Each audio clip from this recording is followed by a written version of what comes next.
Hello, everybody, and welcome back to episode 56 of the Everything Motor Racing Podcast. I'm your host, Declan, as always. I'm joined by Cameron and Jacob. Hello. What's up? Hello, Jacob. Right, episode 56 of the podcast. Quite some sizable names in this one, 56. Yeah, I know. There's so many to choose from. The first one that springs to mind for me is Johnny Ray on the Repsol Honda. Yeah, I did think that. There are some others. Okay. Come on. I've got my blank. Come on. I was thinking it earlier and I had them all and I was like... Think back. Mugello, 200 mile an hour crash. Hey? Shinya Nakano. Oh yeah, Nakano, you're right. Yep. Norifumi Abe used it as well at one point. Yep. There is a Northern Talent Cup rider who I've got written here, Jonas Kokurchek. Hold on. Jonas Kokourek. Well done. I've butchered that. He's from Czech Republic. Butchered the fuck out of that. Apologies. Yeah. He just pissed the entirety of the Czech Republic off. Nah, he follows me, so I'm sure he'll be fine. But yeah, so obviously it's been another race weekend. It's a back-to-back weekend at Jerez. The track that is like a leveler. A lot of teams are looking at this weekend as a leveler. It's a track, it's the first track in Europe. Obviously, it's the second one this time with Portimao being first one. But Jerez, obviously, it's where they all test. So it's kind of like a common track for everybody, and it's the best leveler across the board for where you want to see where you are. KTM were looking forward to coming back to Jerez to see how they would do. And yeah, we've had some interesting results. I think we've kind of had business as usual, I think, across all three classes. We've not really had any surprises. We've seen Ducati finally, not Ducati, Francesco Bagnaia finally obviously returned to the form. Me being quite annoyed because I predicted he'd come back at Portimao and he left it a week later and did it at Jerez. And I didn't put him on the podium predictions because I didn't think he'd have it. And he's freaking gone and won the race. But yeah, apart from that, I think business as usual. KTM, like I said, struggling quite a lot. Adrian Fernandez making his MotoGP debut. He didn't make his debut, it was a joke. Because Raul... They could have slotted him in. Aside from the angrier eyebrows, you couldn't really tell the difference. Yeah, and basically, for anyone who doesn't understand, Raul Fernandez posted a photo of Adrian in his levers, in his pit box. Ready to make your debut. Congratulations on your debut on it or something. Yeah, pretty much. But yeah, it was decent racing. There was a few disappointments. I think the major one being at the moment, Jorge Martin taking his 4th DNF in 6 races. Much to my disappointment. Yeah, we'll get to that. Did he actually DNF this time? Because he got back on. No, yeah, so he did get back on and finish 22nd, but 0 points, man. Yeah, nil points. And Rins, 0 points. We're gunning him up after last weekend. We're like, he's from 23rd to 4th, amazing. And then he goes and runs off track. It was a hot track, to be fair. He runs off track. I wouldn't say runs. Well, he did run off track. I would say saved off track. Yeah, because Superman swooped in and, How the hell he stayed up? He had no right. So, considering he could have been on the floor. Well, he did run off track. He could have ended up looking like a pretzel at that speed. So, to stay on. Very good. Yeah, he did well to stay on in that gravel. Somebody else who did very well to stay on was Mr. Marc Marquez, as always, producing one of his little stunning saves. Yeah, it's good to see that again, actually. Yeah, it's been a long while, to be fair. We've not seen any of those in a long time. Yeah, what do you call it? It's only because it was a left-hand turn, Well, no, because he normally saves them on his right. I know. I've just taken the piss of what people are going to say. Okay. But yeah, I'm quite disappointed as well on Nea Bastianini. He's won 2 races this year. I did expect him to be a bit more up there now, but he's... obviously DNF last time round, so maybe he's just trying to get some points, but I was a bit... maybe I expected a bit more. Yeah, you'd considered him to be on more than 0.4 of a second ahead of Bezecchi. Yeah, Bezecchi's doing well. Yeah, obviously nothing taken away from Bezecchi, but you would have expected Enea to be, a lot further ahead than a rookie on the same bike. the first repeat winner of 2022 to be slightly more than that ahead of Bezzecchi, a rookie. Yeah, definitely. You know what I mean? That's what I was trying to say. Yeah. Like, he's still the only repeat winner. Yeah, he is. Yeah. But yeah, Yeah. I went a bit tits up this weekend. We've had 6 races and 5 different winners. Which is crazy, man. Like, we're trying to get this, like, oh, you know, we've had 9 in the last 5 seasons now, 2016, and I think it was 2020. It may have even been last year. We had 9 winners in both seasons. Definitely 2016. You know, and we're like, oh, you know, we ever can see out 10. We've had 6 races and 5 different winners already. We need 5 more. You know, you look down the order. Marquez has got one in him. Miller's got one in him. Mir's got one in him. Rins has got one in him. So that's already 4. Oliveira's already won. Binder's got one in him. You know, Binder got a win in him somewhere. Yeah, Paul Espargaro potentially. Yeah, you know, we could see it 10, 11. Yeah, compared to like 2012 where there was 4 winners and that's it. You know. Yeah, that's it. The era of the and people want Bridgestones back. Yeah, I mean, why not? I think we need, instead of Bridgestones coming back and being the sole supplier, we need to have like an open supplier, whereby teams, you have an open selection over the weekend. Michelin and Bridgestone, I want your opinions on this. Michelin and Bridgestone bring tyres to the tracks and teams can just choose whatever works for them over the weekend. So it's like Ducati might use, I don't know, a Bridgestone around Le Mans and a ref, and then they get to Catalonia and they're like, no, the Michelins work better here, so they use the Michelin. One question about that though. Yeah. Can you mix tyres? Well, like a Bridgestone front and Michelin rear? No. We'll say no. And do they get any more practice time? We'll say if you pick Michelin, you have to run the Michelin front and rear.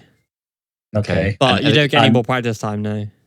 Right, no more practice time. I think that would only work if you got an open selection using both an FP1 and then you have to decide after FP1. Nah, because give them FP2 as well, because changing conditions. Or FP2, yeah. Yeah, give them Friday. Yeah, and then Friday. And then you have to lock it in for the qualified and the race. Yeah, you have to lock in a tyre supplier. Could be good. The only thing, speaking of tyres, the only thing I wish they bring back is qualifying tyres. Yeah, like this.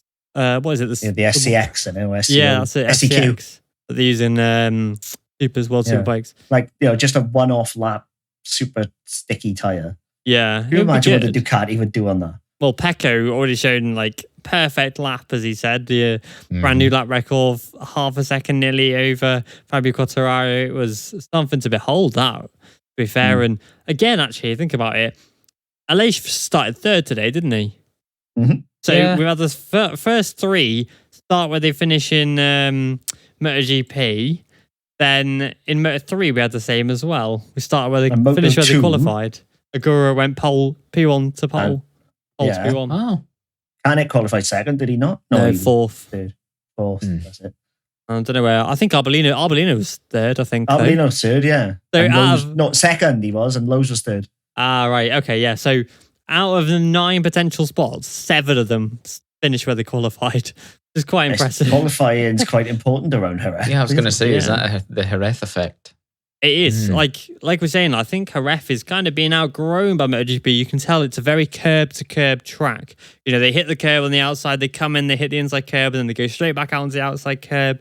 Every lap, every corner, every rider does it because they're trying to utilize the entire width of the track. And maybe that's where the tyres come in, and maybe we could have better tyres. You know, if you use these Bridgestone one weekend, Michelin the other.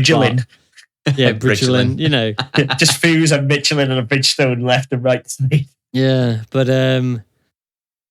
yeah, it's a kind of, I don't know, like a go-kart track now. It's becoming a bit like too small for MotoGP because of the power. The Moto2s and 3s are fine on it. But the actual MotoGPs are just a bit too big for it. You know, you go to a track like Sepang, it's got massive long straights, it's got sweeping wide corners. It's perfect for MotoGP, but then you go to like little tracks like, you know, Jerez and even Le Mans, to be fair, and you're like, Yeah, it's the runoffs as well, which become a concern. You know, obviously it's a super physical track to get around, but then when it goes wrong, you're also in more danger there, and it's It's, if anything, it's more talent than bike based around Jerez, and that's why we saw the talent rise to the top so quickly. Yeah, that's why in Moto3 there was 11 KTMs. No, we'll go into the Hondas because there was an issue with the Hondas.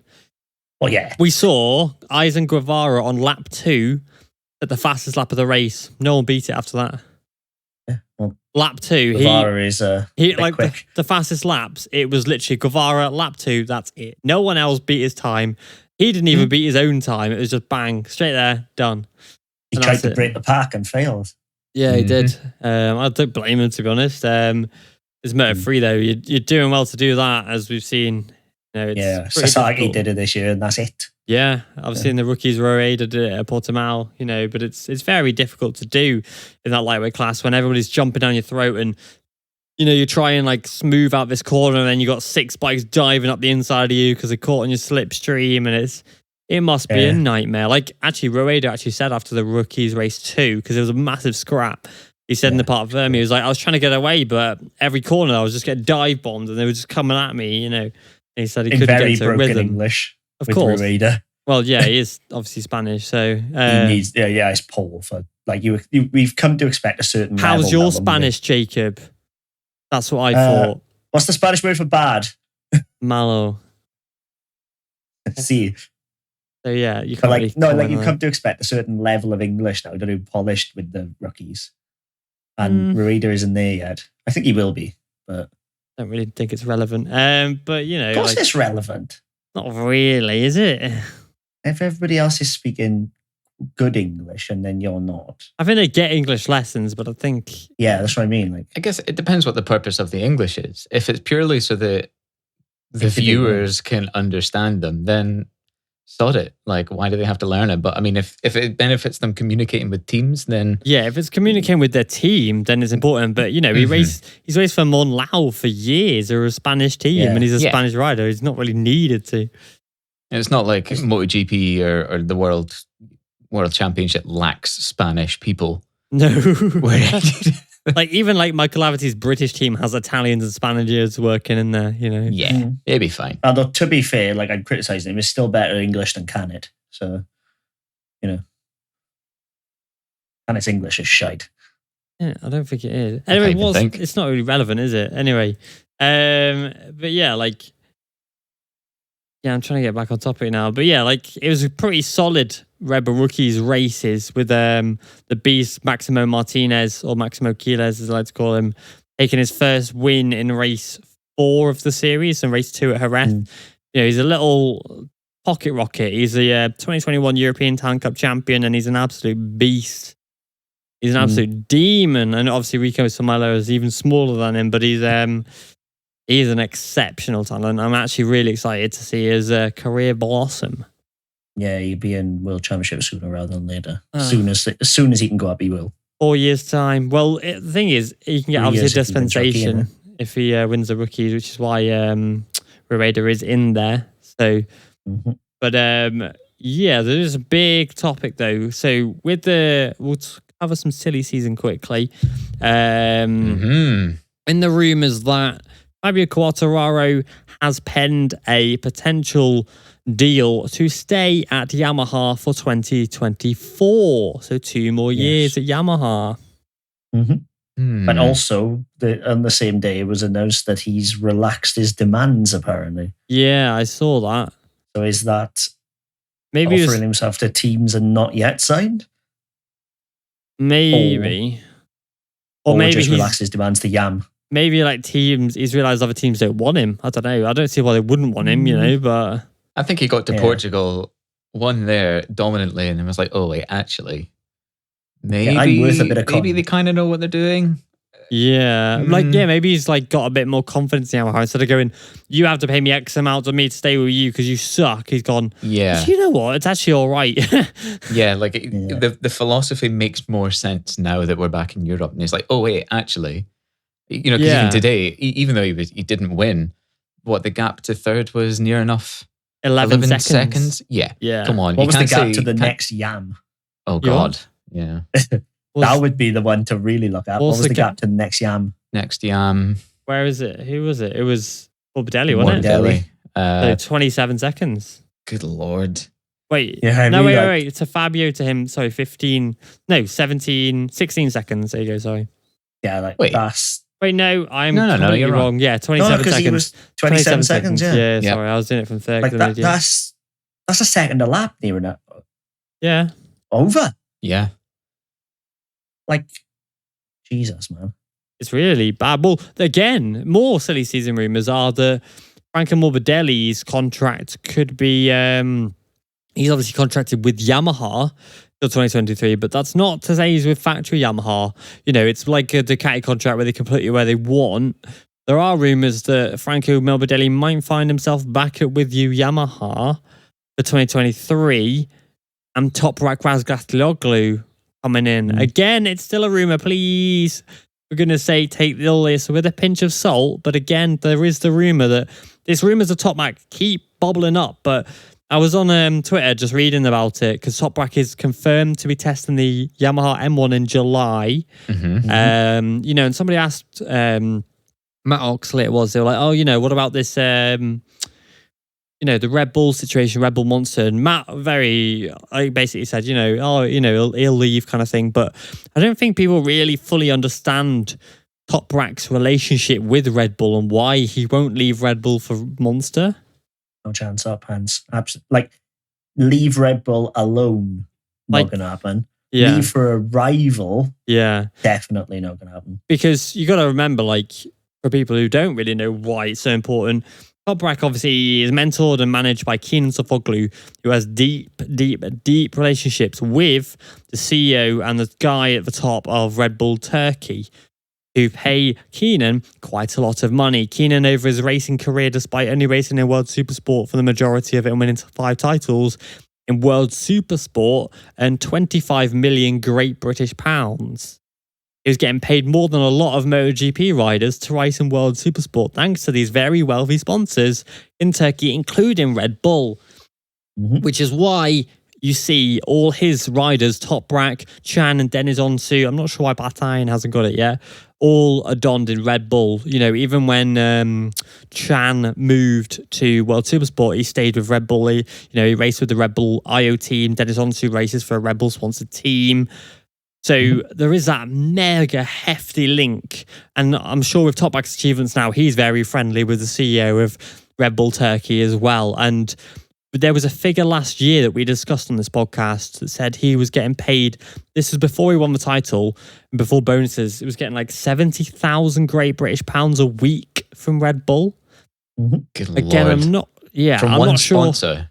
Yeah, from one sponsor. Again, I'm not. I don't take that as concrete, but we got it from a solid source. I can't remember the source, or otherwise I would quote it. But you know, he was getting 70 grand a week. That's Great British pounds. And no, that was before he won the title. So now he's won the title, he's going to be getting That's even football more. Wage, you know? Yeah. You know, everybody says, oh, footballers are overpaid, this and the other. That's a footballer wage. That is crazy money. If it's a drop true. in the ocean to Red Bull. Yeah. Oh, yeah. It's nothing That's to the Red thing. Bull, who's got a marketing budget of $2 billion a year.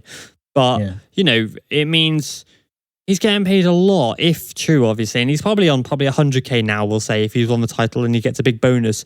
You know, when he was in negotiations with Yamaha, the deal nearly fell through because they were like, well, we kind of want you to drop Red Bull because when they run the Suzuka 8 Hours, they run with Monster Energy logos all over their bike. You know, even like Nagasuga runs the Monster Energy. And if Toprak was to ride for Yamaha, they'd want him to do the Suzuka 8 Hours as he is a previous winner with Kawasaki. But Toprak negotiated a deal where he could race for Yamaha with Red Bull. So, Money talks. with that in mind, he's not going to go to a monster Yamaha team who won't be... I don't even think Valentino Rossi is getting that much money from Monster, or Lewis Hamilton's getting that much money from Monster. So for them to then suddenly pay Toprak that over, say, Rossi, I just can't see it happening. Again, this is all theoretical. This is from the figure we've given that could be wildly incorrect because it's quite a lot of money.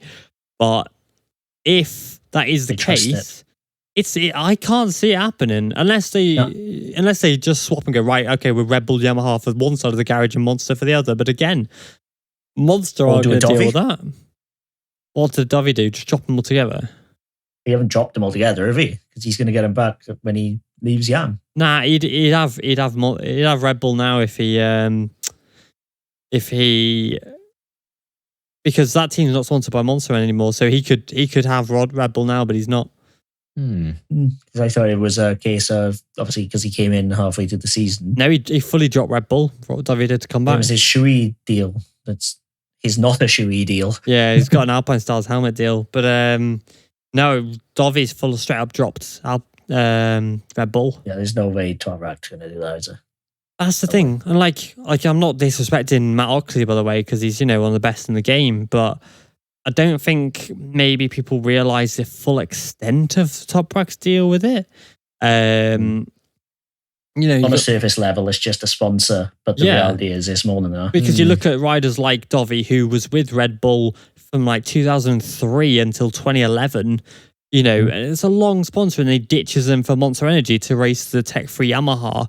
Or Jonathan Rea, whose entire career was built by Red Bull and is Red Bull's backing all the way from like the very junior categories. He raced for the Red Bull team, then went up in the BSB categories, was in British Supersport with Red Bull, and then carried their logos all the way through Tenkata Honda.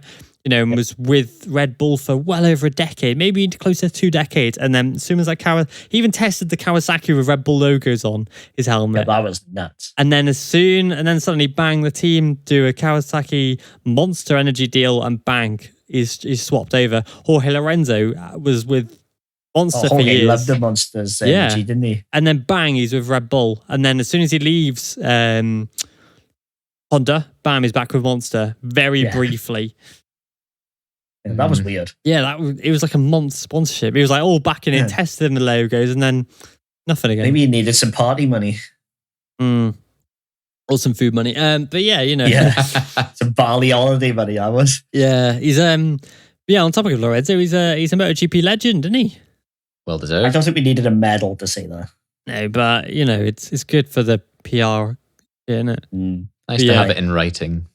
Yeah, it is. Finally, very happy for him. But yeah, back to silly season quickly as well. Miguel Oliveira, there is still some talk about him and Yamaha as well. I could see him dropping Red Bull. He's dropped Red Bull before. He'll drop it again for Monster. I could see him doing it. I could see Ralph Fernandez again is still not happy in KTM. His manager's recently changed from a top person in Red Bull / KTM to somebody outside of there, meaning there's probably going to be a divorce there. Less ties, I'm sure. We knew that a lot at the start of the season, though, didn't we? That's the thing. Like, Ralph was never, ever doing more than one KTM season. No, and I think one of the biggest pieces of the puzzle now has been solved with Ayagora. I think that final nail in that coffin for Takaki Nakagami has been... I think it was last week, I do, but... Yeah, I think Ayagora's win now confirms it. Has cemented it now. Yeah, if he hadn't signed already, there's probably a contract in front of him as we speak. Yeah, or very close to being anyway. Like, he's 19 points off Vietti. It's not far. He's finally a race winner. He's never won a Moto3 race. His last race win was in the Junior World Championship at... Jerez? Yeah, it was Jerez. It was Jerez. So, he's been waiting a long time. Doing an elation, It's mad though, because Ayagora spent 2 years in Moto3. Now he's in his second year in Moto2, and he's already a beast. You're like, brah, get in MotoGP now, dude. Yeah, he is Honda's next big home hope. Why don't they put him in Repsol next to Mark? Just a suggestion. Because I think they'll want him carrying the Indomitsu.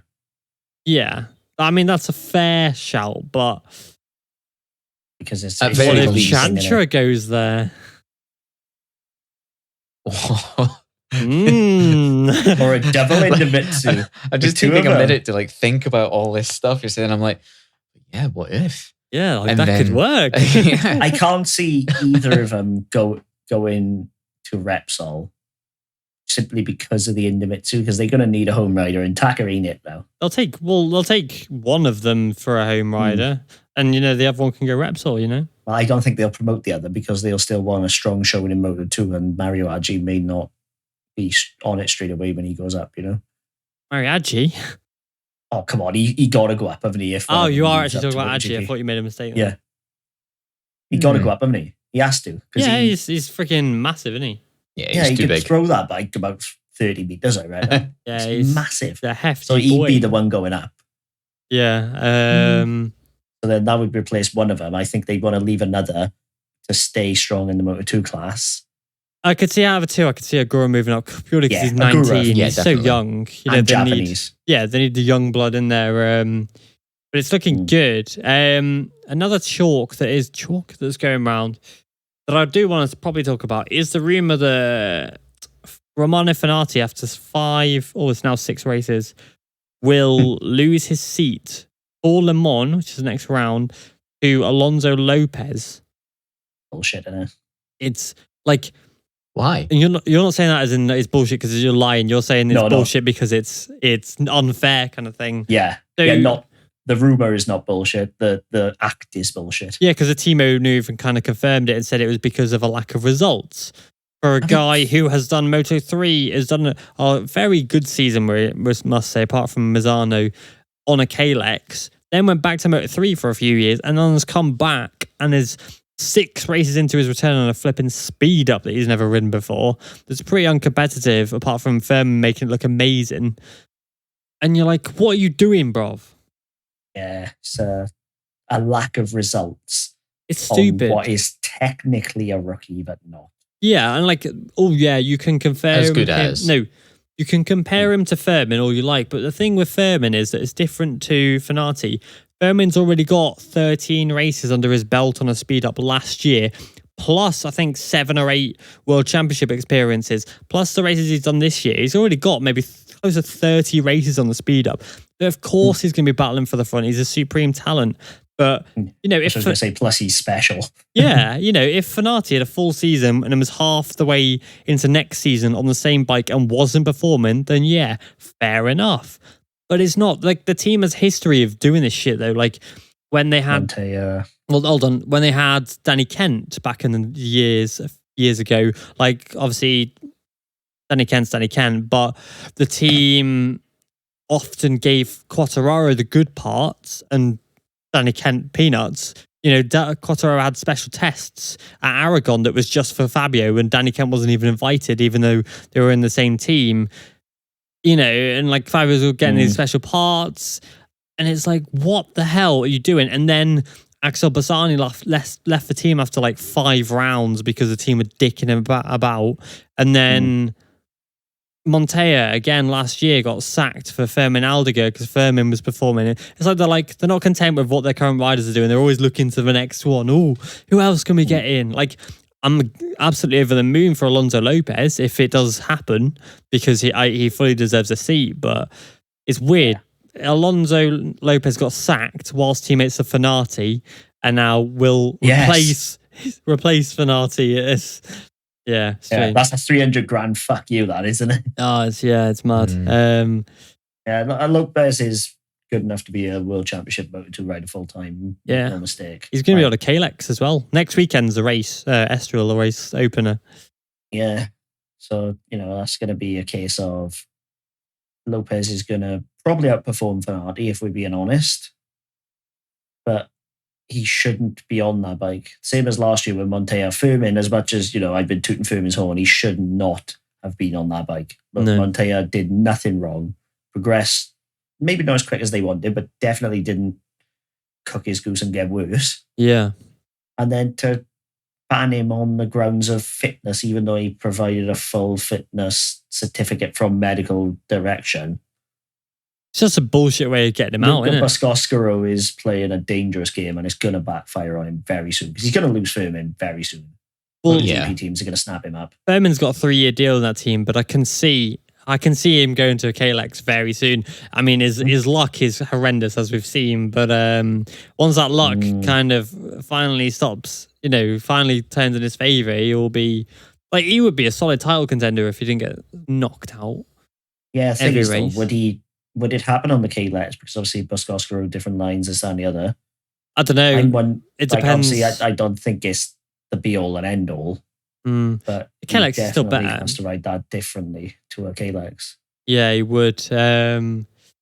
Yeah, I do feel sorry for him. He got knocked out by Jake Dixon again. So Yeah, I'm not even. no, not we even going talked to- about too much about Jake Dixon last time. We're not even going to talk about. And this if I one. start, this will be a 2-hour podcast Like, this week because he bruh. actually did boil my piss this week. And then I'm sorry, but he then tried to blame it on Furman and like, yeah, that's and you're what like, did you me. mad, you stupid, bruv. But yeah, Yeah, Yeah, in that heat, it wasn't on. It wasn't on, but it's stupid. it was a sim racing move. You know, we would just hit reset and get back on the bike. You can't do Yeah. that in real life. mhm. Good No, grip, man. like he needs to stop finishing races, man. But you know, I was gutted for Furman though. He's got such a good result under his bag coming soon. But the man of the whole weekend for me was Aaron Canet. Yeah, Yes. hard bastard. There's no other way to put it. Like the thing is, right? We didn't even put him in our predictions for this week. None of us did because we didn't think he'd be racing. I He had an know. operation was- 6 yeah, days ago. He had an operation, and It he's wasn't so much second. that I didn't think he'd be racing because, as I said in the pod, I thought he'd be minor, but I thought he'd fade.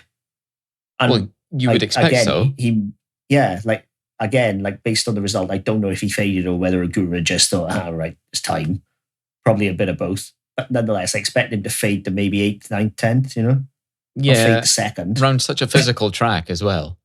Yeah, like, you know, he's built like a boxer. He clearly got the pain threshold of a boxer as well. Yeah, it's not. Yeah, Hard It's man. not Outstanding. Not human. But the rider I'm quite disappointed by is once again Pedro Acosta, man. yeah. Yeah, How many stop yeeting it DNFs down is the that road. now? 3 now. He's had 3 in a Oh. row, man. 3 in a row. Yeah.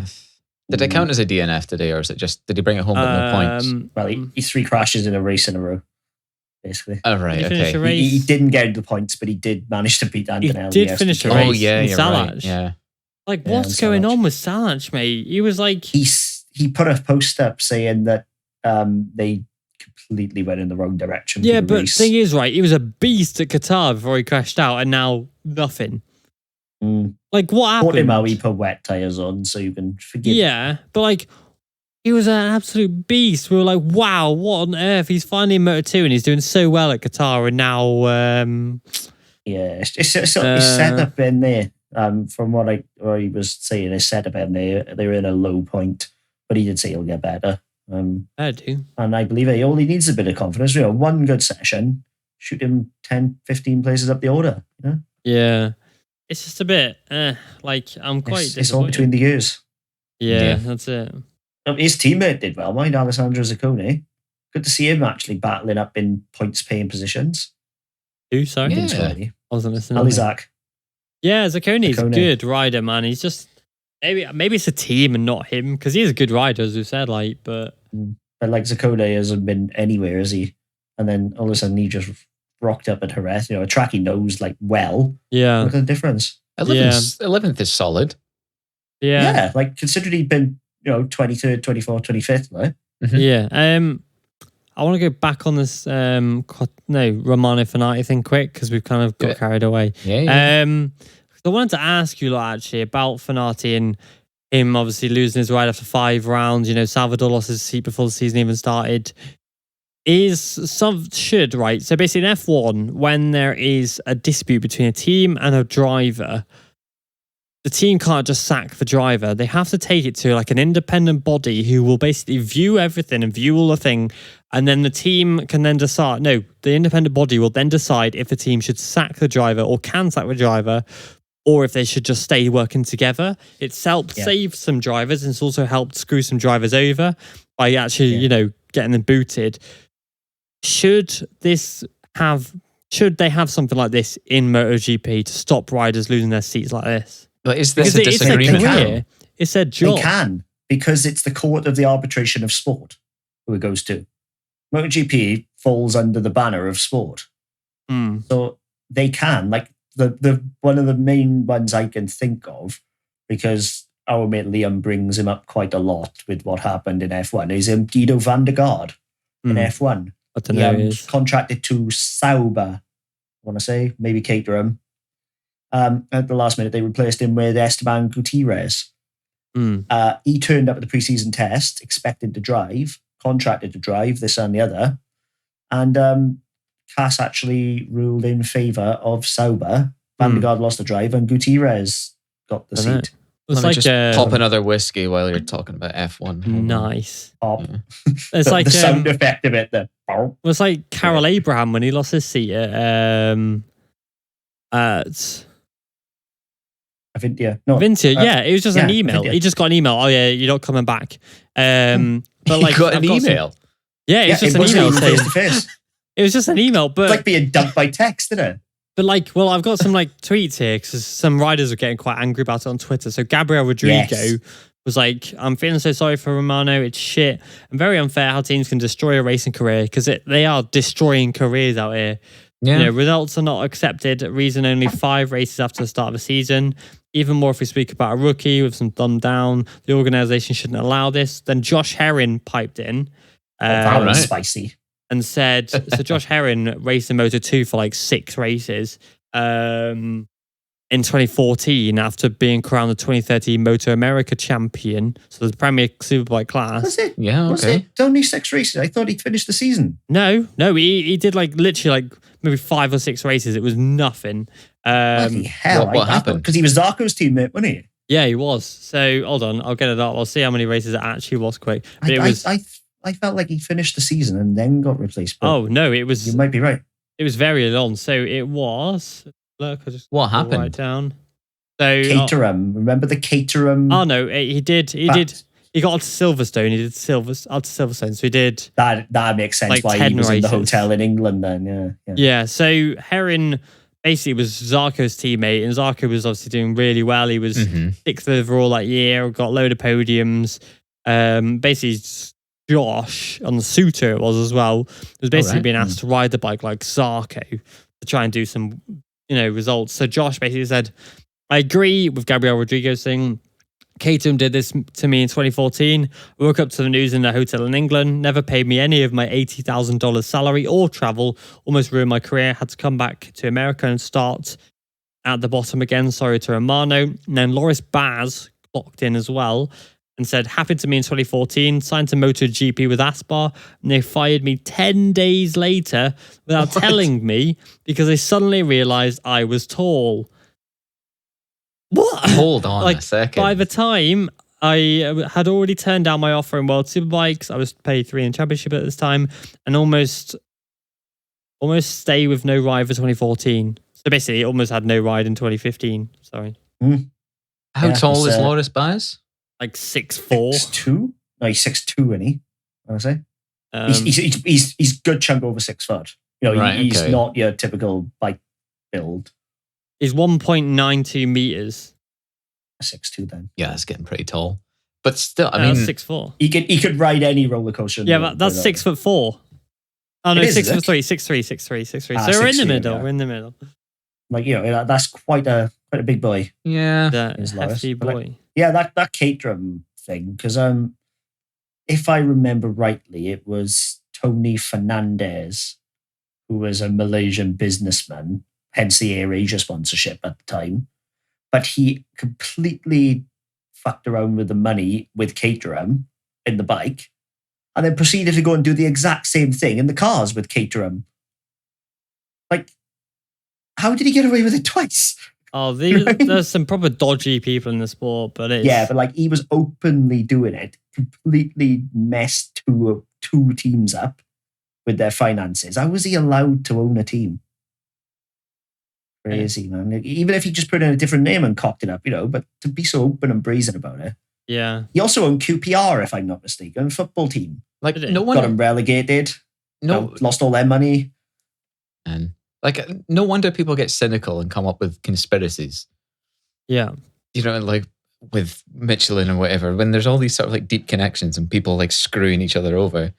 Mm. No wonder people speculate about some really Wild stuff. yeah, Fruity and stuff stuff, that yeah. it's not even that harmful, I guess, in terms of ruining careers, but still people get up in arms about it. No wonder Well, people come away with this, because when Yeah. stuff like this goes on, it's It's nuts. not uncommon for things to be like dodgy or fixed or, Yeah. like I Like a think party. in again to go back to F1 when like Alonso, there was an incident with Alonso and his teammate And Nelson Piquet Jr. That's it. And Nelson Piquet Jr., Alonso safety card, like on like lap 2 of the race, because they weren't going to win the race unless a safety car came out. No. So I'll explain it again. I messed it up. So Alonso pitted early in the race because the only way he would have won the championship or something is if a safety car came out because he messed it up. You know, want a better strategy with faster tyres. Whilst everyone was on worn tyres. And then a lap after he had done his pit stop and got new tyres, Nelson Piquet Jr. crashed hard enough to bring the safety car out, and Alonso like won the race.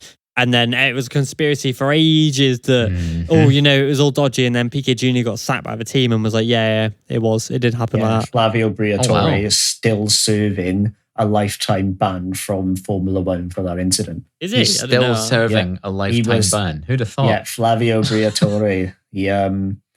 He was the epitome of dodgy, that man. Like, if like dodgy people were to speak about their hero, it's Flavio Briatore. Right dodgy guy. And he's still serving a lifetime ban. And well, he will until he dies, I guess, because it's a lifetime ban. Yeah. I find that a good sentence. He's appealed a few times. Right. Nothing. Not a sausage. Oof. But it's from what I gathered with it, it was the time where it was like just after they cut refueling out, and obviously after he was 2 sets of tyres. So Alonso went on to the harder option to finish the race. And then a lap later, Piquet was instructed to crash into the wall. And it was still Singapore street track. Yeah. So obviously lots of laps down. Horrible track as well. I hate that track. But so like Cameron said, there's no wonder why there are conspiracy theories that get thrown around about this, that, and the other. Like, I think there's some truth to a lot of them, like with the Marquez Lorenzo 2015. Like, I think that because I genuinely do think that Marquez helped Lorenzo to win the title that year. You know, but shh. Yeah, we can't talk about that. But we can't talk about that, but it happened. I do think that there are a lot of truth to a lot of conspiracies. You know, the overnight tyres with Rossi. You know, like there are a lot of conspiracies that you're like stuff like this. A lot of the tinfoil brigade are actually pretty spot on. Yeah, some of them are completely wild, but like every now and again you see a rumor and it's completely baseless, but you totally think, I can see it. Yeah, maybe something. Yeah. It is. There's no wonder why there are like just things, but it's also a shame for like riders. You know, like I get the because someone gave me the argument earlier of like, MotoGP is a business though, and if you're in a job and you get fired, then you have to find a job elsewhere, and it's very normal. And like, it is, but it doesn't mean it's right. You know, like you can sue for unfair dismissal. Yeah, you can. So, and the thing is, like, it's a case of they're sacking him for underperforming. But how can you sack him? As I've said, he's not, but he basically is a rookie. Yeah. After 5 races for underperforming. He's got points as well. What do you want from him? Like, they want him to be doing firming, like, but it's not going to happen. It's not going to happen, man. It's just especially not on a speed up. You know, there is a reason why Aspar switched from speed up or Bosco Scuro chassis, and there is a reason why none of them are in the Junior GP Championship this year. He's always been a slow burner as Fenati. Yeah, they would have known that. Well, when they employed him, considering they've been watching him in the World Championship since 2012. He did get a podium in his second ever race in the class, but we will forget about that. Yeah, you know what I mean. Like, overall, how old is he? 26? 25? 26. So, well, I mean, he's got 10 years on Furman then. I would speculate that, I mean, I'm not a bike racer or anything, but I feel like the younger 26. you are, the easier you could probably adapt to a bike. Yeah. And the easier it is to remove your brain is the word you're looking for. Yeah, remove your brain and just sort of do things differently without really thinking about it too much. Kind of, you don't think about consequences at just 16, learning stuff in general. It's way easier for a 16-year-old to learn something and pick something up than it is for someone 10 years older. I know that all too well. I miss being 16 and just being able to grasp something. And I dare say that sort of translates to riding a bike as well. Yeah, it did. Like, I wouldn't, like, well, obviously, I was actually racing at 16. And some of the stuff I did, I would not even think about hitting now. You know what I mean? Yeah, no, totally. Well, you're a family man now as well, which doesn't help. It's not even that. It's just, I don't want to hurt myself. Yeah. Whereas at the time, I wouldn't, that didn't even cross your mind. Mm-hmm. You know, if you're going to stack it, you're going to stack it. At the time, you just think you're invincible. Well, you just get up when you're 16, don't you? Yeah. You bounce. Yeah, you bounce. Something weird, though, that I do want to think about. Like, remember back in the day, right? Fenati and Bagnaia were in the same team. And you look at how Fenati's career has gone. You look at how Bagnaia's team have gone. You know, Fenati was miles ahead than Bagnaia. Bagnaia didn't even score a point, I think, in that year in the VR46, whilst Fenati was, you know, beast mode in it, winning races and stuff like that. And it's crazy how their careers have just gone. Like, Fenati's getting his, like, second chance and may have failed at his second chance. And with Bagnaia's won the race today, you know, and you're like, wow. Yeah. Like, wow. Is that a thing of maybe Fenati shouldn't have flounced off with the Riders Academy and maybe listened to Rossi? Well, that's the thing, right? These riders that leave... His career would be in a very different place. Right. I think 4 riders have now left the VR46 Academy. You've got Nicolo Bulliger, who's now in World Supersport.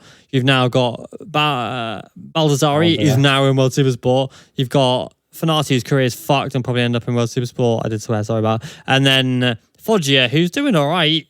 He's doing well, should I say. You know, Foggia out of the 4 is really the only one that's kind of got out all right. The others have kind of... Yeah.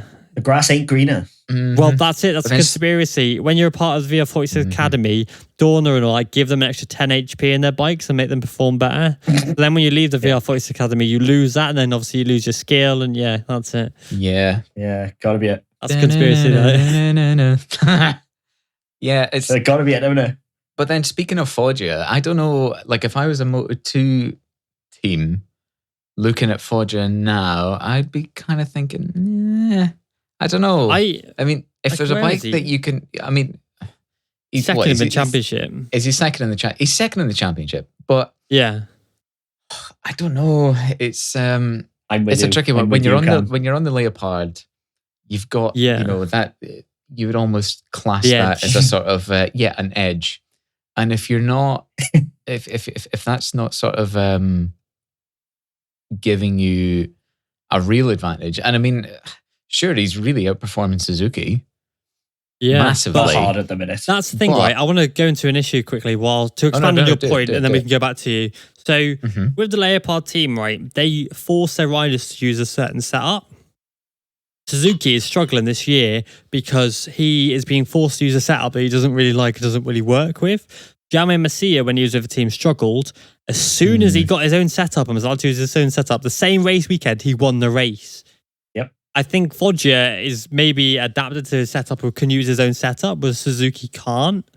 So I just wanted to put that point in. But yeah, go back to your point. I just wanted to add that into your point. Well, I now can't really remember my point, and I want to ask you about. So by setup, do you mean like suspension and everything, seat height, like suspension, drivetrain, like fork, like gearing, even like gearing, like forks, shock, the lot. What? So are we saying that Foggia maybe has a bit more control over that than Suzuki does, or Foggia's just adapted? Well, Foggia also has a year and a half over Suzuki of that setup. Well, that's I think Foggia has a lot of control in the team, like in the way that for him to be going on live television last year and going, I'm leaving this team, this is bull crap, you know, I'm moving up to Moto 2 next year. And then suddenly 2 weeks later, he's like happy families with the team and he's staying for another year. You're like, what is going on here? That was like, you know, like when people keep breaking up and then getting back together on Facebook. Yeah. That's what that was like. Well, they won't, eh? Yeah, it's very suspect, you know, and now then he went and suddenly his form picked up incredibly over the last, you know, he did that, he break up with them, and then suddenly his form picked up and he was going from like being 23rd one weekend and 3rd the next weekend to being podium. And you're like, what is going on here? Conspiracy. He just had a gin and tonic and went out dancing with his girls, didn't he? That's what it was. It's just a bit. Yeah. Going back to conspiracy, it's just a bit The Facebook suspect. breakup. And Yeah, it is. Right. Okay. No, sorry. Carry on. there is more that I'm actually literally not allowed to talk about with the Leopard situation. But I can tell you, Cameron, at the end once it stopped rolling. Yay. But it's because that's gonna make everybody super happy. I don't even care. They can sit in intrigue. You can sit and bathe in the intrigue now of what I'm going to we get so know. many more followers and DMs That's after it. I this just want a podcast. sponsor, to be honest. Yeah, we need to really get a sponsor. If any whiskey sponsor wants to know the answer, we can tell you for a sponsorship. Yes, Yeah. I'm on Monkey Shoulder this week. I don't normally drink blends, but it's a blend of Speyside single malts, and I have to say, it's very nice. They're In not fact, bad. I need to have another one.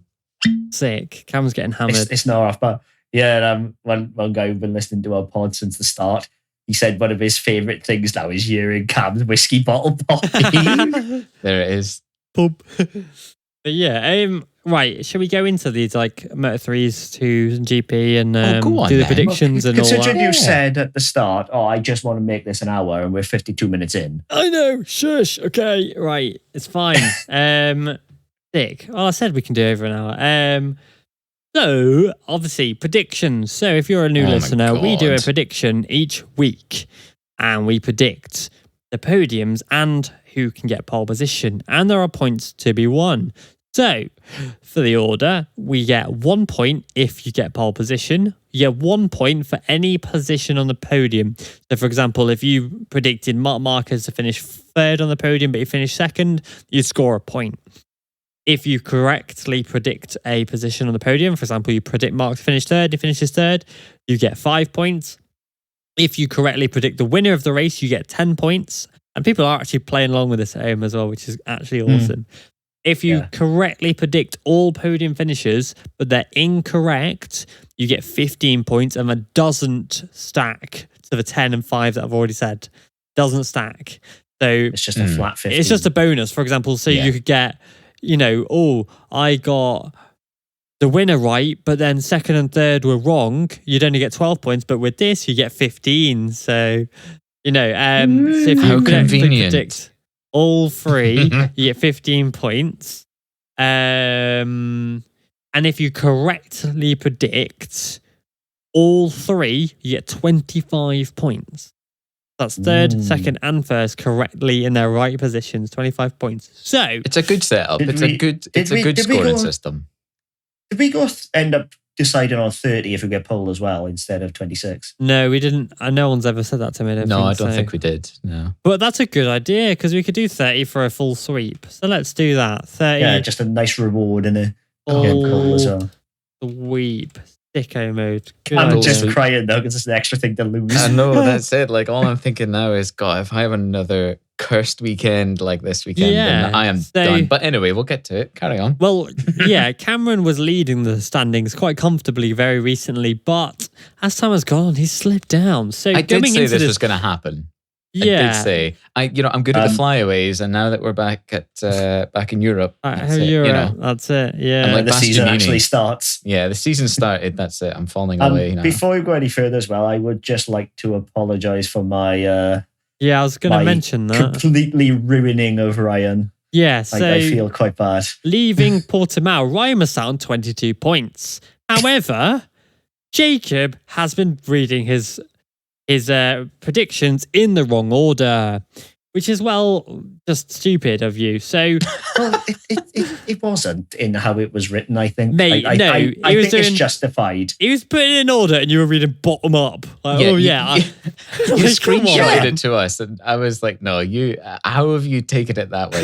Well, Absolutely. either way, what I've done now for this week, just to be absolutely sure, is I've got him to put first, second, and third next to the prediction. Oh, well Right. done. Wow. So Ryan actually did correctly predict Quartararo to win in Portimao. So well done, Ryan. You don't even listen to this podcast. I don't even know why Yeah, I'm he talking does. about it. Does he actually listen He does. to it?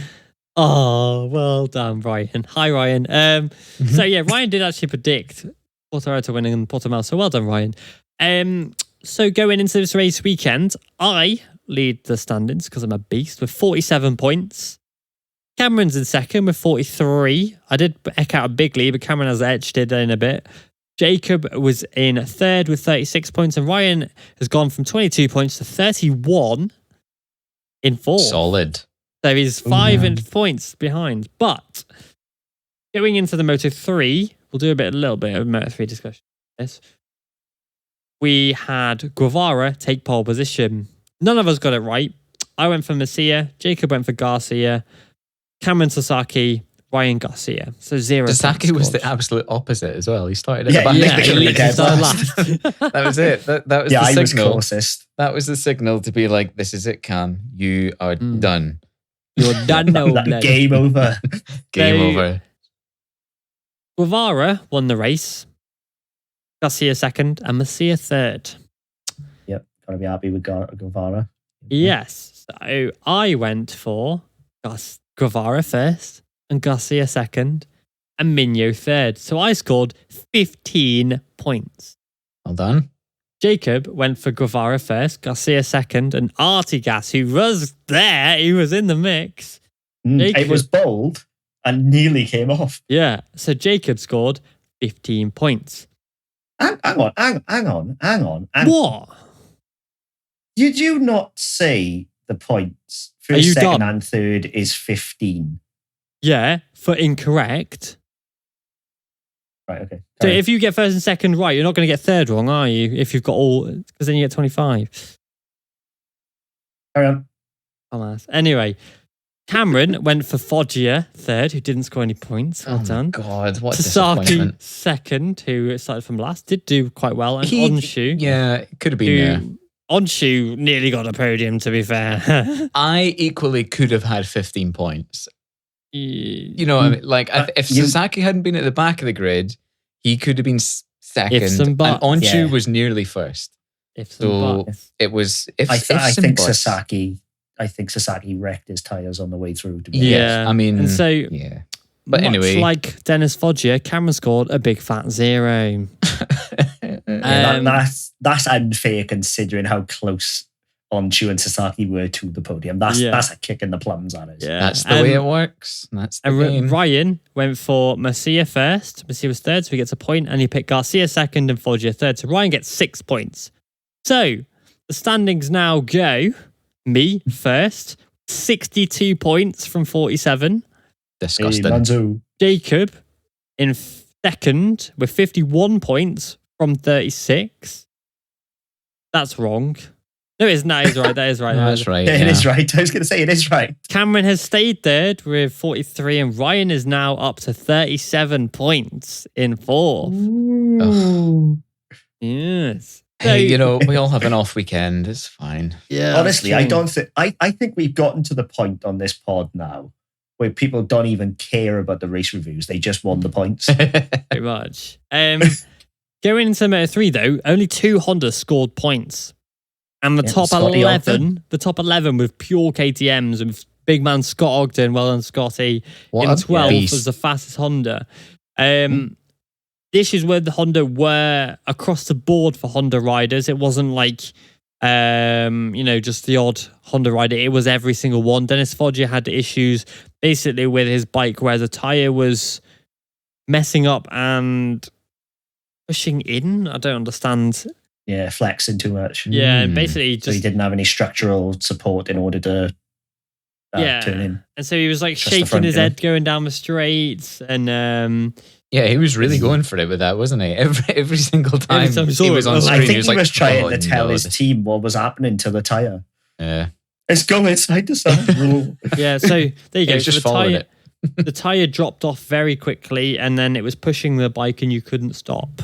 You couldn't brake, and tire messed up. Honda were painted worse as well because the only one in the lead group, Ricardo Rossi, crashed out, and even then he was Yeah. losing touch.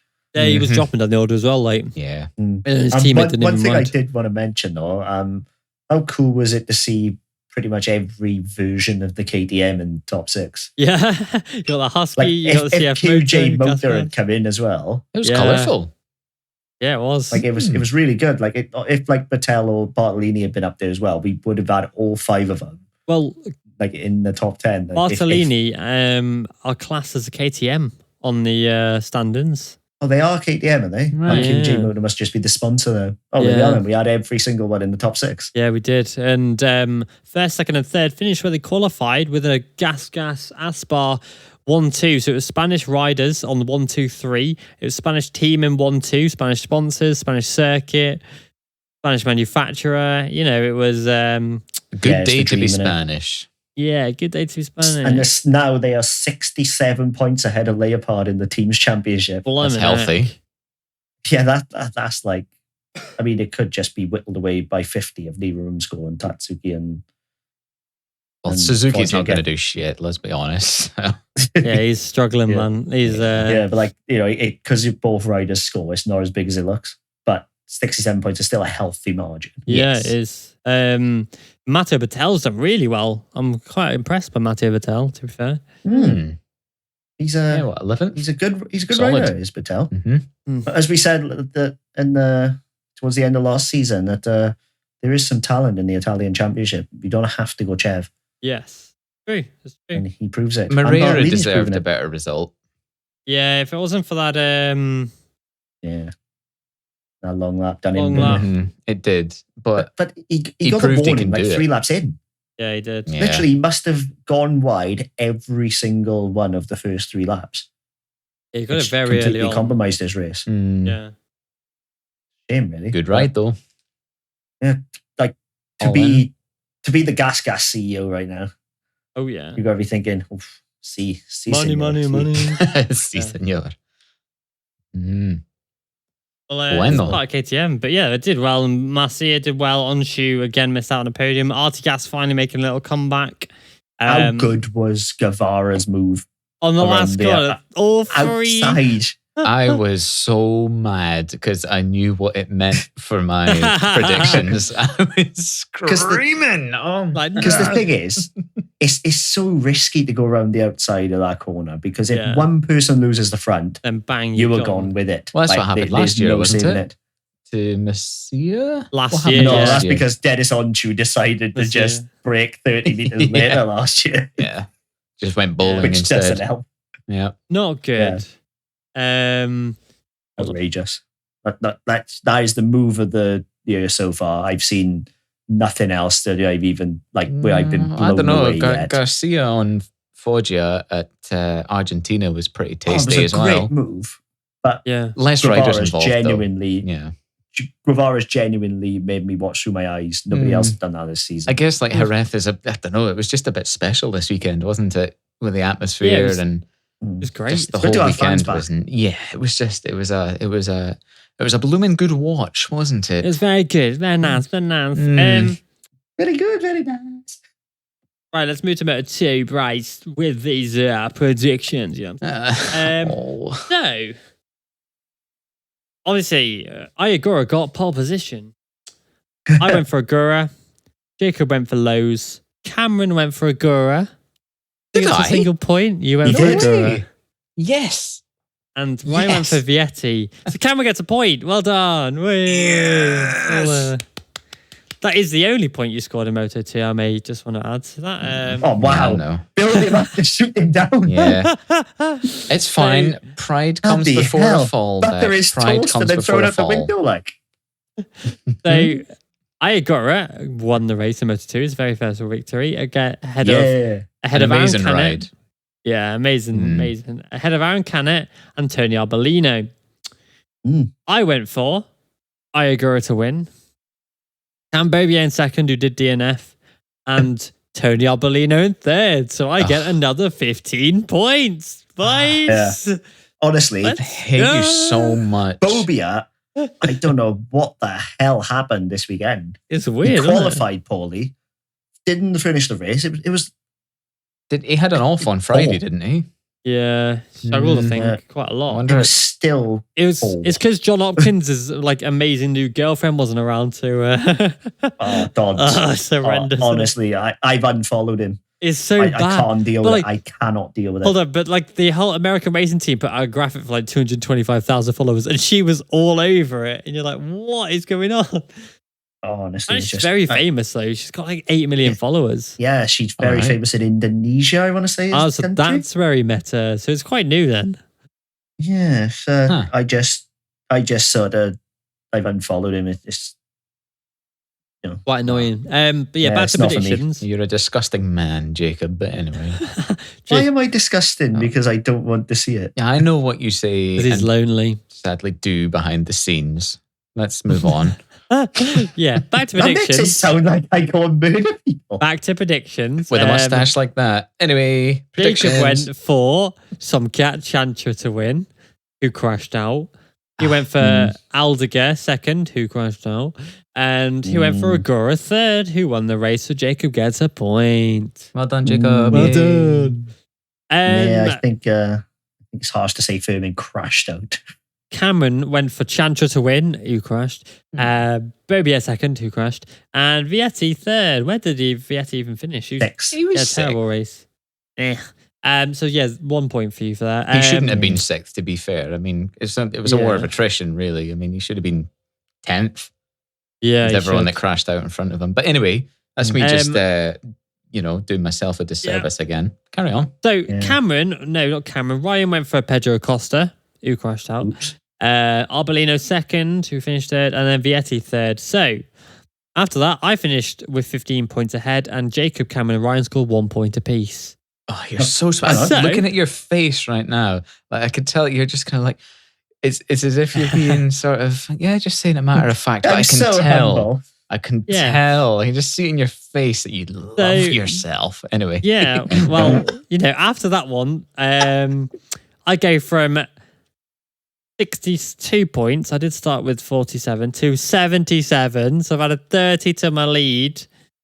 Well done. Jacob is now in second still with 52. So I've got a 25-point lead over you. Cameron in One third. race, man. Cameron in third with 44. And Ryan in fourth with 38. You know that sound cap? That's the Jaws music of Ryan coming after you. Well, the thing is, I was like that with Deck last week. I was just, I was clawing back 1 or 2 points here and Yeah, there. I've got nope. What's the maximum you can score? 90 in a whole weekend. Now with this full sweep, Yeah. you can score 90 points in a whole weekend. Oof. Yeah, like that is, that's a game changer if you pull it off. Well, I got There's a lot 77, of points so on you offer. can I got 77, so you could take my entire point score and double it. Yeah. The odds of Literally, it's- getting a clean sweep on each class is so Oh, it's- slim. If I did that, So right, rare. I would go and buy a lottery ticket. Yeah, Because the odds are probably better of me winning the lottery ticket. yeah, because you've got so many variables. You've got the podium, which is over 24 riders, and you got each. You're looking in the tens of millions. It's not for like the F1, odds. is it? Where you pretty much know who's finishing where. Kind Yeah, of, this season, I mean, it's Yeah, just it's- throne darts at a board and seeing Yeah. where it ends up. Yeah, Anyway. so in Moto 2, didn't actually realise Vietti did as well as he did, to be fair. And Zacconi, in 11th, you did mention him. Yeah, I wanted to give a shout out to Ben Schneider as well.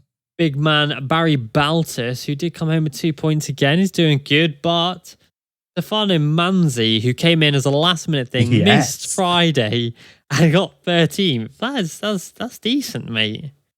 He's not finished in Moto 2. It's He's disappointing. completely finished in Moto 2. He's absolutely terrible, but He's he was not, good though. as a He's not replacement washed. rider. Well, let's just say Aaron Canet replaced him and with a broken hand finished second today. So I think he's not washed. I definitely think he's better than Kubo. yeah, but it's not hard. I mean, come on. Be nice. Kubo is not Moto 2 material, man. Come on, man.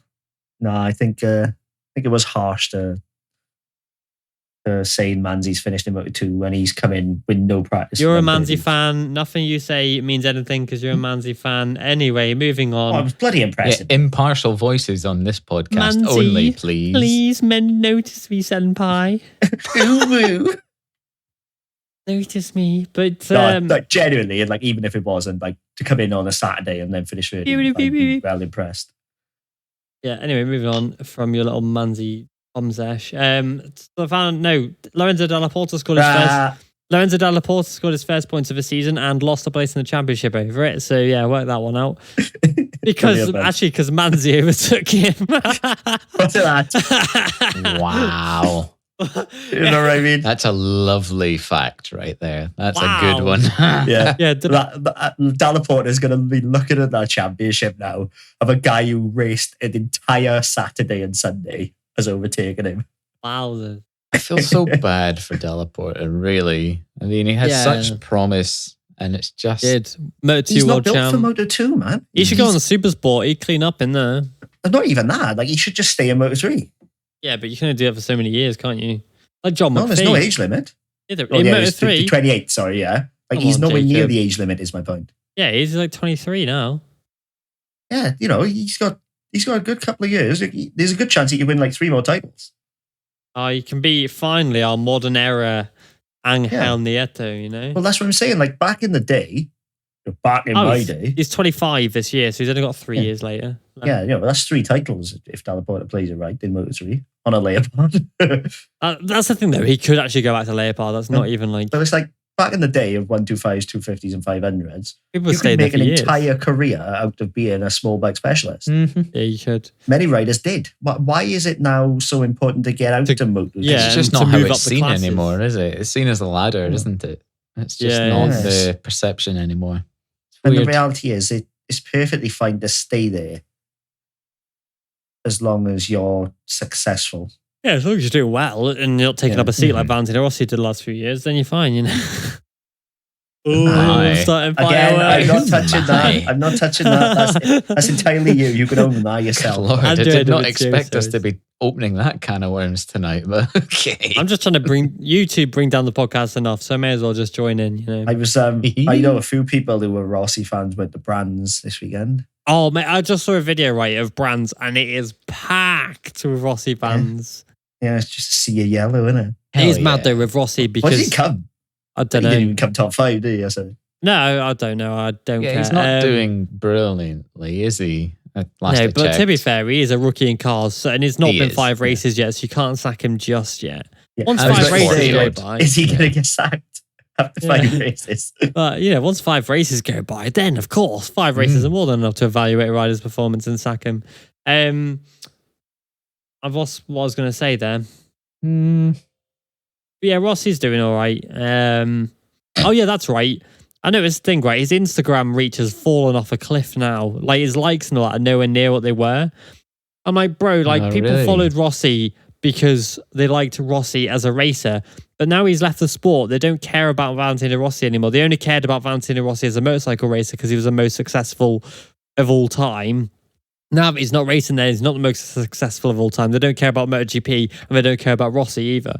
I'm like, it's Yeah, just such a bunch they've of all gone to follow Pecco. bandwagoners just hopping onto, oh, okay, they're the best person ever. Okay, I'll follow you in this sport. Like, they're probably like Messi fans, or they're probably Barcelona fans. I wonder if in this Marquez sport. has seen a bump in numbers. Fabio will have seen a bump. Yeah. And probably Pecco. Oh, Fabio gained 700,000 followers in like 2 months. Hmm. And he's only Which got 2 2.1 months? mil. I imagine Pecco's have flown up because he's like the Yeah, but almost Rossi. And it's safe Nowhere to follow him near. again now And after obviously, this weekend. Mark is losing. Mark, when he got injured, though, was losing followers like mad. That's Because I checked his social blade and Mark was losing followers like mad. Like literally like 10,000 a day. hateful. I'd be quite interested to see how many Mooney gained. They've got 1 million followers now already. Actually, Yeah, no, I see. guess I can't say 1 million because it was Sky VR 46 the whole time, but they've hit 1 million followers now on Instagram. Yeah, like that's what I'm saying. Like all the Rossi fans are probably following that team now. Ez and Luca, isn't it? It's just sad to see that people aren't, because they know, it's like, oh, okay, you're a Rossi fan, cool, whatever. But it's like, you weren't even a Rossi fan, man. Well, You're that's just it, following the guy yeah. because they're just the hyped up Just a guy in the bandwagon. sport. invested in the idea of the person more than the person themselves, and it's a It's- real yeah. shame. It's really sad. It's been really refreshing that we haven't heard hardly any booing. I did hear all the chants today, Vale. Yeah, Vale. like that's okay. You know what I mean? But like, I haven't heard, like, aside from the odd dude here and there, no booing of a certain Repsol Honda rider. That's because he's not Has been on the been podium previously. yet. He's not been on the podium yet, so get him on the podium at We've Mugello seen and him then we'll get see. booed as he's gone past us. You know what I mean? Yeah. See him at Mugello. If he gets on the box at Mugello, he's going to get booed. There's no doubt about it. Yeah. I don't know. Well, I that's what think I'm saying. the All the Rossi fans perception, will be on. the perception's kind of slightly shifting a little bit because now Marquez is almost one of the only links left to like Rossi's, not glory Golden days, era. but when Rossi could like really still be competitive. Marquez is still Yeah. is only one of the only links He's the last left to that. alien. Yeah, exactly. Yeah, that's the way of putting it. Yeah, exactly. And it's sort of like, oh, he's still a link to that now. And I think people are kind of warming to, well, maybe not warming to that, but Marquez they're has gained a realizing- lot of fans. Tolerated. Mhm, Marquez has yeah. gained a lot of fans. Like I see comments all the time, and people are like, "Oh, I hated Marquez for years," and I'm like, for years, and now I'm like a massive Marquez fan because of what he's gone through and what he's come Yeah. through and come back as. And people are like, "Oh, I was a fan of Rossi and hated Marquez because of this," but now I'm like, "Oh, actually, I like Marquez." Now, I think a lot of people have kind of turned over and gone, you know what? think- Mark ain't actually that bad. The thing is, though, Yeah. historically, the Rossi fans hated Biaggi. They hated Gibonat. Oh, yeah. They hated Lorenzo. They hated, hated Stoner. Stoner, yeah. You Well, know, it's yeah. there's a theme. They kind of, you were saying about how people are coming around to Marquez because of everything they've been through. Like they might justify it that way to themselves, but actually, I think it's more nostalgia based than that. There's this whole They're new not garden. being fed the hatred constantly. That's where it is. Yeah, and like They're there's not just, looking for Marquez now in the standings and seeing his name 15 places ahead of Rossi. yeah, there's less All of like a sudden, he's not a almost threat. sectarianism within the sport now, I guess. Yeah. But it's like, yeah, it's just that Marquez now is the last standing member of people always look back on, a decade prior with rose-tinted glasses and they see it as the glory days or whatever. Because I mean, like 2012, 13, 14, 15, whatever. I mean, you had, you had your guys like Stoner or Lorenzo and Marquez, obviously, and Rossi, like all battling and being these sort of icons of the sport.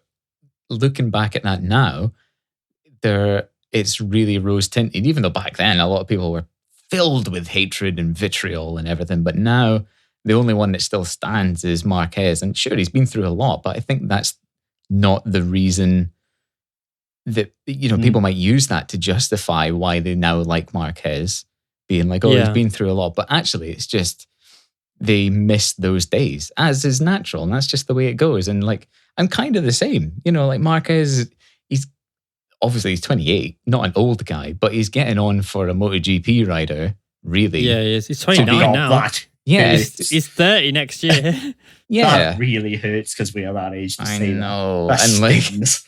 so for someone who's, I guess you'd maybe consider as the old guard to still be scrapping at the front, really, people like that. It's just the way it goes. And then in 10 years, if say your guys like Quartararo and Bagnaia are still maybe not winning races because there's all these new young guns like killing it. You got to then- remember, Aleix is the second oldest guy on the grid, and look at him now. So Yeah, that's Who's the it. oldest? Dovi. Yeah, and people just love Dovi. Zarco can't be far off. Yeah. man. Marco's third, yeah. Yeah, that's it. It's sorry, I went on a rant about like human psychology and Nah, it's nostalgia. good. Carry there. on. I respect it. No, I agree with you 100%. Yeah. But I think- do also think I think you're mostly right, but the fact that it's no longer a direct competition plays a part as well. Yeah. If Rossi was still racing right now, despite what Marquez has been through, they would still hate him because Marquez would still be beating Rossi. Exactly. It's- That's what I It's mean. not Marquez versus Rossi anymore. It's Marquez versus himself. Marquez versus time. That's exactly what I mean. Marquez is now the only link back to that Mm. sort of Rossi era and these aliens Yeah. guys. And now Well, that Rossi's not on the yeah. track anymore, that divide, that I don't want to call Rossi it was the sectarianism, last- but that thing, that vitriol, Yeah. is no longer playing a part in every race. And people are like, oh yeah, like, I don't know. There's just this shift in perception towards Marc Marquez. There are people that will hate him forever because people are weird. But Is Yeah. it 2015? yeah, because of 2015, etc. But it's The nowhere thing is, near the same deal now. Yeah. You know? Like the thing is as well, like back in Rossi's era before massive social media, you could play mind games. Mm-hmm. Yeah. Now, if like you start to play mind games, someone could just go online and be like, well, no. You get a million people saying to you, well, that's not true. Yeah, exactly. You can't do it now. There's no hatred anymore because there's no point. It doesn't give you a gain, whereas Mind Games previously did. And of course, Rossi tried on Marquez, failed. That's another sore point. Yeah. Well, there's still hatred. You're saying like there's no hatred. There's still hatred, but it's not able to fester in the same way. Like you're able to outlet. You're able to get on that keyboard and warrior your ass off. Tweets a lot. Yeah, exactly. Whereas back in 2008 or whatever, when all these mind games are going on, all you've got to do is shout at the telly, and it's not the same. It's not the same outlet for people that they have now. Can you think of any true hatred now, though, in MotoGP? Now Rossi's gone? Everyone's too nice. Yeah, everyone's really everyone's nice to each other. Respect, like Fabio and Pecco should hate each other. Yeah. And then they cut you in. Yeah. Yeah, it's nice to see. It is good. It is nice to see, but at the same time, you want a bit of needle, don't you? Maybe we need like an incident from them. We do. Fabio steps out in front of him to stop him going out of pit lane or something, to stop him setting a pole lap. Yeah, and then it just explodes from there. Yeah, just like tactics like back in the day when Ross's team went out with scooters onto the last place in the grid and did burnouts and stuff. Stuff like that seems really underhanded and petty and stupid. And we need things like that again for people to get riled up. I couldn't see Fabio taking his team to sweep his starting position for that way. Yeah. No, exactly. He just wears some stupid clothes and go on Instagram instead. It just... You're right there, Dick. That's a good yawn. Tired, man. You two are chatting. Sorry. Yeah, no, carry on. Let's move on, shall we? Well, we were talking about Moto 2. Not anymore, Chief. And, Ayagura has finally won a race. As we've said. Well deserved. Nailed it. 2.5 seconds. Well done. Yeah, I think we've actually really covered Moto 2. We've really covered Moto 2. Hold on. Hey. Let's go to MotoGP. Made it look easy, Agura, and that's no mean feat in Moto 2. Yeah, he did look. Shouldn't brush down the carpet. He smashed it. Sick. Anyway, let's go to MotoGP now because I'm actually wanting to end this. Right, the podcast? So we went to pole positions. Mate, I've got to be up early in the morning, bro. Love you. I'm to go shut to PSP. Up, Jacob. So hard done by. Shut up, Jacob. With excuses. So hard done by. Bagnaia got on pole. And who quite saw that coming? Actually. Bagnaia, apparently. I went for Jack Miller. Close. Jacob went for Quartararo. Cameron Martin and Ryan Quartararo as well. So 0 points all across the board there. Well, to be fair, what an idiot. What was the last poll was Capirossi, I don't know. I don't care. I want to do the predictions. So Bagnaia went. We'll do our own pod, Jacob. We'll just do our own one. So I'm messing about. Bagnaia won the race. Quartararo second and Aleix third. Aleix is on a frigging run at the moment. Yeah. Doing really well. Boy. All 4 of us went for Quartararo to win. And he got second. Close. Well, yeah, I went for Rins second, who crashed and stayed on. And Miller third, who nearly did but didn't as well. Jacob went for Rins second as well. We already know what happened there. And Marquez third, which actually was a genuinely solid guess. Yeah. Just didn't come to fruition. Cameron went for Zarco and Martin, who both crashed. So well done for that. Disgusting. He put all his eggs in the Pramat basket, didn't he? I mean, I don't know. Zarco was an outlier there, but I thought Martin would have had way more than he did this weekend. He was really disappointing. But That's anyway. pressure of being in red, that is. He's in white and blue and wet as well, though. Anyway, Ryan went for Alex Rins and Marquez as well. So we all scored 1 point. So the final standings going into Le Mans is me on 78 in first, Jacob on 53 in second, Cameron on 45 in third, and rounding up the rear, Ryan on 39 points. Oh, considering he missed around 6 points off. That's solid. That's scary. I'm gonna have to pull it together next week. I'm gonna have to actually try next week. I haven't been trying yet, Okay. Yeah. Yeah, I just been, I've been playing games. Yeah, well, do you know what? Actually, genuinely though, because we do this sort of live and you guys go first and then I go afterwards, I sort of want to pick someone different from Well, what you don't. guys say. So I go with like a, I don't know. Nobody's making you pick different. You are allowed just to pick so the same as us if you different. like. I'm Really? What was hipster. you didn't send me that knife in the post? I thought it was you saying. No, I Choose think So something. that's just one of your other enemies, that is. Ah, jeez. Right. Okay. That's what happens when you live in Glasgow. Anyway. that's it. Yeah, that's a hello, isn't it? So, can Alicia Spargo win the title? Yeah. I actually think he could, you Yeah, know. I Like, think he he is can. so consistent, man. He's got him and Quattararo, the only people now who've scored 3 podiums this year. They've got the Depending- 7 points between them. Like, it's madness. Depending on Well, I what was thinking Bagnaia earlier. does this at Le Mans, depending on what Bagnaia does at Le Mans, then yeah, I think Alicia could do it.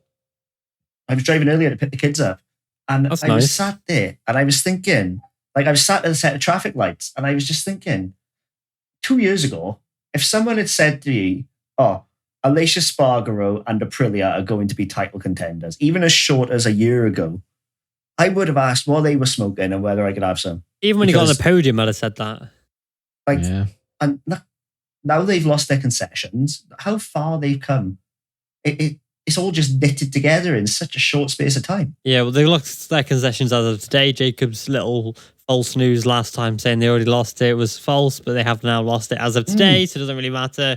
I think they've I lost was it. informed otherwise. And I think they lose it at the end of the year. I'm not sure because people say Yeah, they lose they- it today, but I'm like, well, no, because yeah, end of the year. What'll happen is that Sava still gets the 6 wild cards. They still get. extra I think they lose their engines. testing privileges as of now, but Sava still gets the wild cards amount of 6. Extra engines, extra fuel. Yeah, they still get the extra engines, and I hope their testing BMW. goes. I hope BMW and KT and Kawasaki are looking at this ascension of Aprilia and thinking, yeah. do you know what? We've got a lot more money than those guys, and look at what they're doing. You know, If it they just, were going to enter, they would have by now. Yeah, I think The the offer's been BMW there. have had opportunities. They even had McWilliams test the bike like when it was 800s.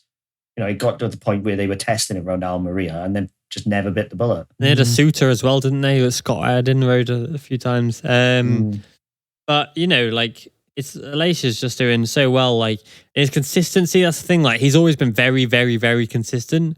And now if he can keep up being a consistent podium finisher, and like when he was battling for the win, his first win, he was ice cool. You know, it wasn't like making errors. He was ice cool, and I think he can.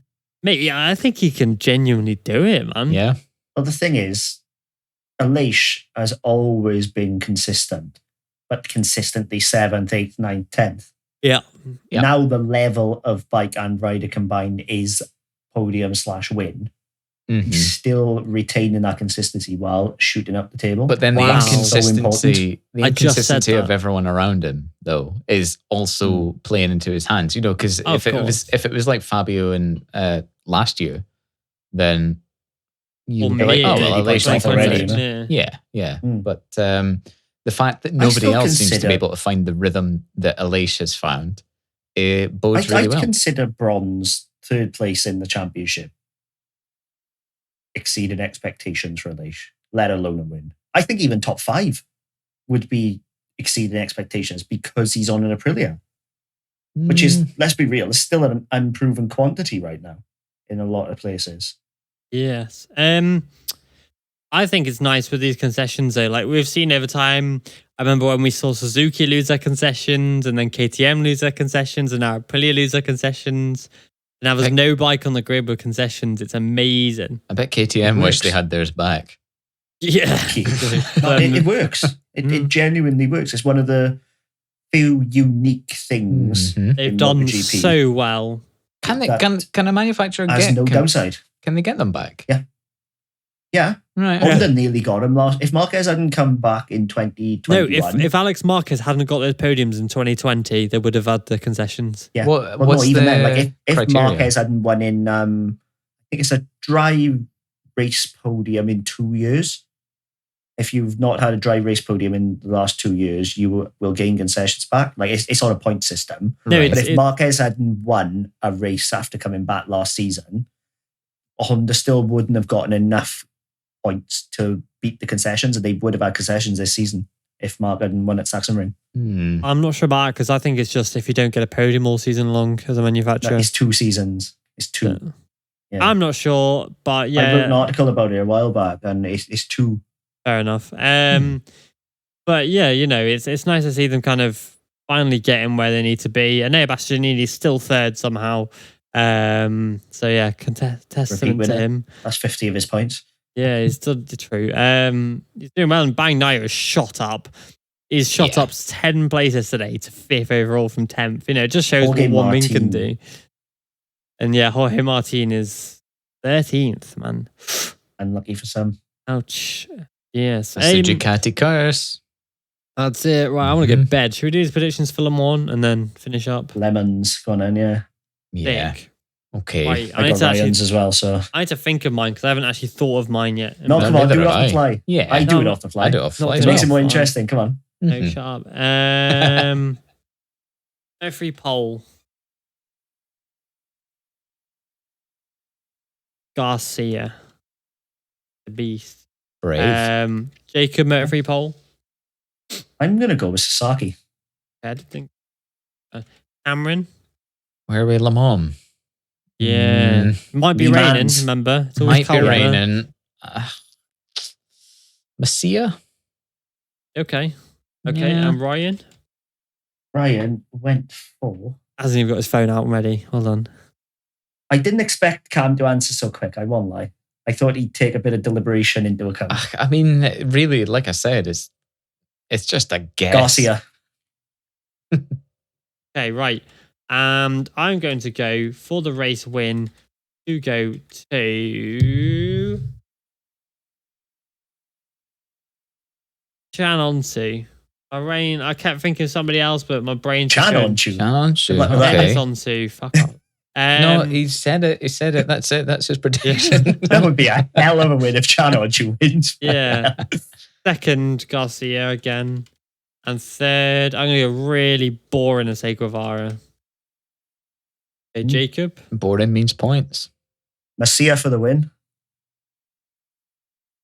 Second. Garcia. Yeah. Third, Sasaki. Okay, and Cameron. I'm just going to rejumble those. So I'm going Garcia for the win. Yeah. Sasaki second and Messia third. Because honestly, who knows? Yeah, it's Le Mans. It's Le Mans. Yeah, it's Le Mans. It could be raining. It'll probably be cold. And yeah, as if it was hard enough to predict anyway. Yeah, that's it. Just add a bit of French drizzle into the mix. Mm-hmm. Yeah, right. Ryan went Guevara for the win. Yeah. Messia second. Yeah. Andrew third. Sick. Okay, right. And Moto 2 pole position. I'm going to go with Aaron Canet. Right. Jacob pole. Arbolino. And third. No, Cameron pole. Oh gosh. Agura. I hope he's found some kind of divine. You did predict him last time when he did it after never having one. I hope he's found some kind of divine wind where he's just on a roll. Yeah. Okay. And Ryan. You went with Sam Lowe's. Okay, interesting. Right, I've gone for Canet to win. Arbolino second. Vietti third. Right. And Jacob winner. First, Arbolino. Yeah. Second, Aaron Canet. And third. Well, this is where I'm going to throw my one outlier that I always do in. Jorge Navarro. Interesting. He likes cold conditions. Oh, that reminds me. Of what? Hold up. I'm changing something. I haven't said it yet on my prediction. So here we go. I bet he's putting a KTM in there because it's going to be cold or wet or something. Cameron for the win in Moto 2. For the win, I hope Agora does the pole to win. The double. Yes. Okay. second. It's hard to bet against Canet getting a second. He likes a second place, doesn't He he? does, to be fair. Oh, it's so frustrating, knowing it. And then third, I'm going to go with Lowe's. Okay. Samuel And Ryan? Lowe's. Ryan went for first Arbolino, Second. Canet, Third. Ogura. Okay, right. This is my chain. Oh, no, wait. Pole position, Moto3P. I'm going Fabio Quartararo. Okay, Jacob Pole. Johan Zarco. Nice. Hmm. Cameron. Oh, just to be different. Well, I mean, to be different from you guys, I'll go with Bagnaia. Nice. Okay. And Ryan. Right, Pecco as well. All right. Oh, well, Again, it's not very different. Okay, so yeah, my late change. I mentioned the cold conditions. I'm going for Paul Espargaro to win. Oh, okay. He did well at Silverstone cold conditions. And I've gone well. Quartararo's. Yeah, he got podium, first Honda podium. Quartararo second and Bagnaia third. Jacob? I didn't put Fabio Aleix to on the win. podium. I didn't put Aleix on the podium. Yeah, that's where I'm going with this. Okay. I'm putting Fabio for the win. Yeah. I'm going to put Zarco second, Okay, and Aleix third. Aleix third. And if this doesn't come off, because I haven't put him on the podium the last couple of times and he's gotten it, it'll be proof that I curse him. And because I wanted to win the title, I'll never put him on the podium again. Good shout. Okay. Cameron, winner? Winner, Pecco. Sicko mode. And second? Quartararo. And third? I just realised I'm going with today's podium, Aleix in third. It didn't even occur to me till right now. Oh well, that's it. Ryan? Lock it in. Ryan went Fabio first, Yeah. Mark second, And Pecco third? third. Oh, I should have went with Miller. He won last year, right? I did have Miller and removed him at the last second. Well. Sick. Right. That is everything. I'm actually quite tired. Huh. Kind of sick of looking at you two. Yeah. Sames.